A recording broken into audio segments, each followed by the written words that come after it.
On May 1st, members of the creative community on both coasts and production hubs in between have traded their finery of the event for the fire and brimstone of picket lines. The breakdown of the Writers Guild of America's contract negotiations with the Alliance of Motion Pictures and Television Producers has unleashed a torrent of emotion not seen among Hollywood union members since the last time the WGA went on strike in 2007. Now, the reason why I bring this up is because I don't know, man. I think they're gonna be in for a rude awakening. I know the writers on strike. It's really AI difficult. is taking over everything. You said, Kim. It's really difficult because I'm a member of the Screen Actors Guild, SAG. And so we get all kinds of notes and updates and what have you. There's a whole lot going on. Because, for example, if I'm in a movie, every time you put on demand, should I get paid every time you play it? It's very complicated. Yeah, that's what they said. Tell her about. And they said they should be paid like when stuff is streaming and it's their stuff.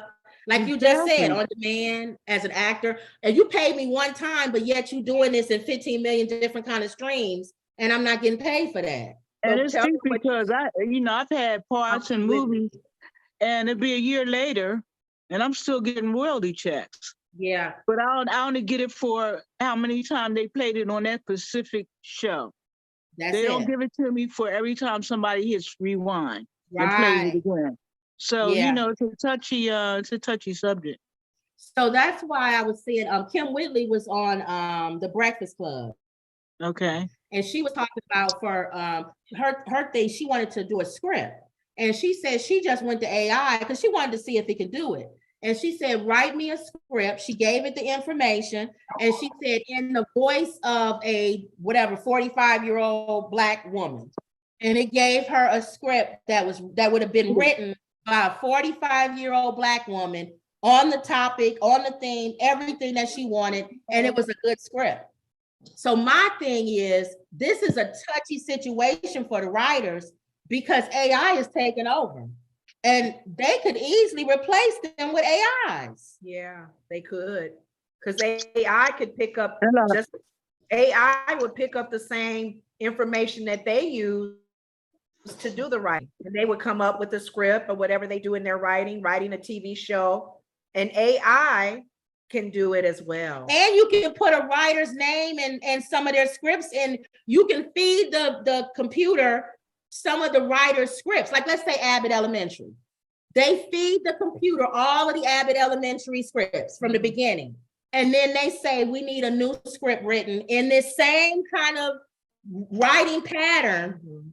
And we need it about this thing. And AI maybe can pick up the storyline of the characters and the background of the characters. That's scary because if an AI can do it, you don't need a physical person sitting there going, well, what are we going to take the character of so-and-so and her background, showing that she showed her mom and we know her brother. The AI would pick all that up and write a new one. Now, what AI can't pick up is your soul. And that's the problem. What do you mean your soul?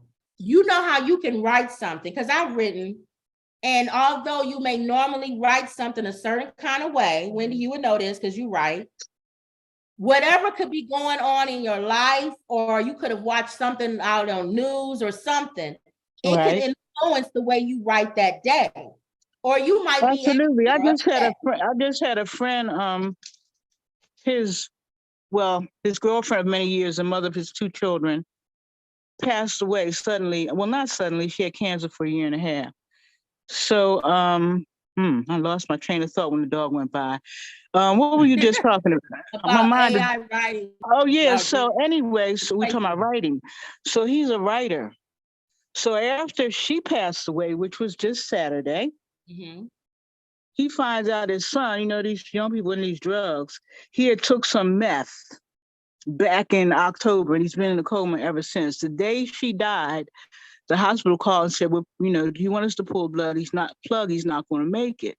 So you can imagine how stressed out and sad and everything he would be. And I didn't know what to say to him. So when I called him, I said, Nate. He said, what? I said, I know you're going through, but you know what you need to do? Write. You're a writer. pull from everything that happened to you. You've been through hell for the last 2 years. You Yeah. got to get that out, man. Write it out. You're a great writer. It'll be great therapy for you. Well, he got back to me and he said, man, I can't begin to tell you how that blessed me. I wrote all night long. I wrote it See? out. He said, I wrote it out. And I can't wait to read it. I bet it's really deep. But it's therapy for you. Yeah. It's very therapeutic. You know, if you're angry, good if you're example, upset, yeah. if you're in love, if you're questioning things, that's a great time to write. That's something that AI can't duplicate. Like That's you're what I'm saying. No, So, because they don't have, those it's like a child. You can emotions. teach a child about, as they get older, teach them about, I don't even know what word to say, having relations. And they could be Right. really smart. I mean, really smart kid, but they will never comprehend the emotion of love. yeah. Not So yet. maybe it's time to make that to help the writers with the situation that they're going through. Maybe They're gonna people will always use need, the they're gonna AI, always but need some they're people. gonna always, Some yeah. people. They're gonna need some Mhm. people. Unless they get so good that they can put emotion in them. Well, they did it with Megan a little bit, but Yeah. it's a scary time. Yeah, they can create AI emotion as well. Well, it says here the godfather of AI warns nightmare scenario where artificial intelligence begins to set itself objectives like gaining power. And we've always talked about that. Yeah, that's My what Megan main was thing, doing.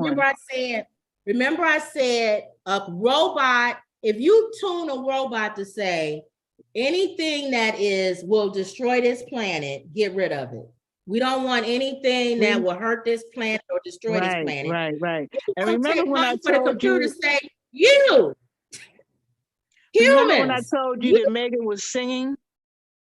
Mhm. Remember I told you Dad was singing some little stupid song? She Mhm. had emotion because she Yeah. started singing because she knew the little girl was sad. So she sang her a Sure, song.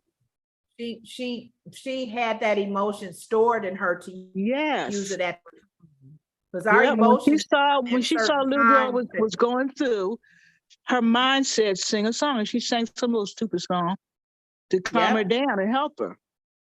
Well, it says the so-called godfather of AI continues to issue warnings about the dangers advanced artificial intelligence could bring, describing a nightmare scenario in which the chatbots like ChatGPT begins to seek power.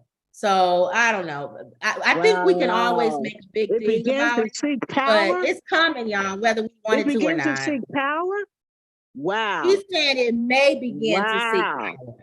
Like a Megan. But it's gonna happen. We need to understand that you can't stop us. So even though you want to try to stop it, they're not gonna stop it. So you have to learn how to The live with it or world is deal with it. completely, the world is going to completely change most of what we won't see because we'll be gone.